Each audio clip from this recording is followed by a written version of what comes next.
सुप्रभात। मैं म्यूजिरिका आप सबका स्वागत करती हूँ। आज के संगीत पुष्प में आज का हमारा विषय है ताल तीन ताल। इस ताल की ओर बढ़ने से पहले सबसे पहले हमें यह जानना जरूरी है कि ताल होता क्या है।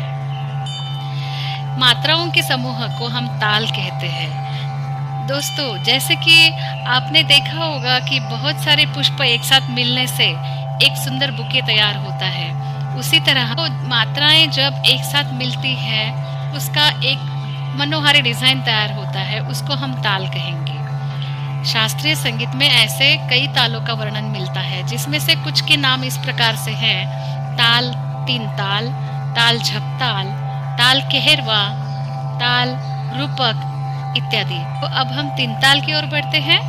ताल तीन ताल में 16 मात्राएं होती हैं और इसमें 4 विभाग होते हैं। हर विभाग में 4-4 मात्राएं होती है। पहले विभाग में 4, दूसरे विभाग में 4, तीसरे विभाग में 4 और चौथे विभाग में इस तरह कुल 16 मात्राएं होती है। आप देख रहे होंगे ऊपर जो लिखे हुए नंबर्स है, उस नंबर्स को हम कहेंगे मात्रा।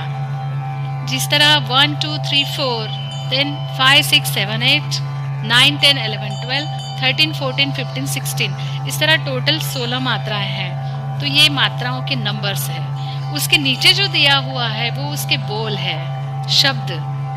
ये शब्द जो है तबले के बोलों से लिए गए हैं, क्योंकि ये तबले का ताल है इसलिए तबले के बोल इसमें सम्मिलित किए गए हैं। तो इसमें जो बोल है धा धिन धिन धा, धा धिन धिन धा, धा तिन तिन ता, ता धिन धिन धा, ये इसके बोल है। अब उसके नीचे की ओर हम बढ़ते हैं, वहां पे कुछ चिन्ह आपको दिखाई देंगे।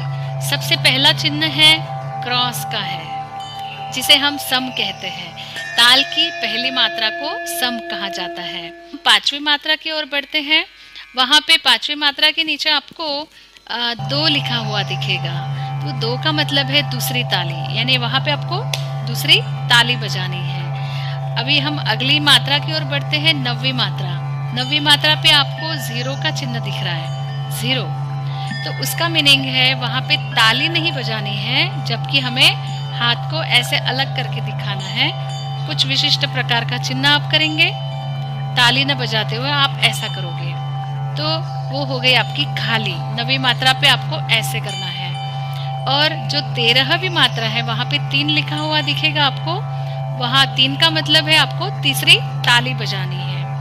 इस तरह ताली ताली खाली ताली, इस तरह इसका क्रम है। फिर से एक बार दिखाती हूँ, ताली ताली खाली ताली। अब हम बोलों के साथ इसको बोलने का प्रयास करेंगे। धा धिन धिन धा, ये पहला विभाग हो गया। उसके बाद धा धिन धिन धा, यह दूसरा विभाग हो गया। अभी तीसरा विभाग धा तिन तिन ता। अभी चौथा विभाग ता धिन धिन धा धा। अभी हम चारों विभाग को जोड़ देंगे, एक साथ बोलते हैं। धा धिन धिन धा, धा धिन धिन धा, धा तिन तिन ता, ता धिन धिन धा धा। अभी इसमें विभिन्न लयकारियां होती है तालों में। अभी सबसे पहले हम विलंबित देखेंगे, जो कि धीमी गति होती है। धा धिन धिन धा, धा धिन धिन धा, धा तिन तिन ता, ता धिन धिन धा धा। ये आपकी विलंबित गति हो गई, मतलब धीमी। इसके बाद इसकी हम दुगुन करेंगे तो वो हो जाएगी आपकी मध्य लय। अभी मध्य लय में यही ताल बोलेंगे।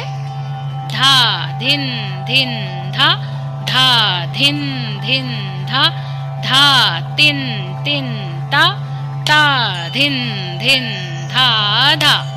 ये आपकी मध्य गति हो गई, यानी जो कम भी नहीं है और ज्यादा भी नहीं है। अभी हम तीसरी लय की ओर बढ़ते हैं। तीसरी लय है धृत लय।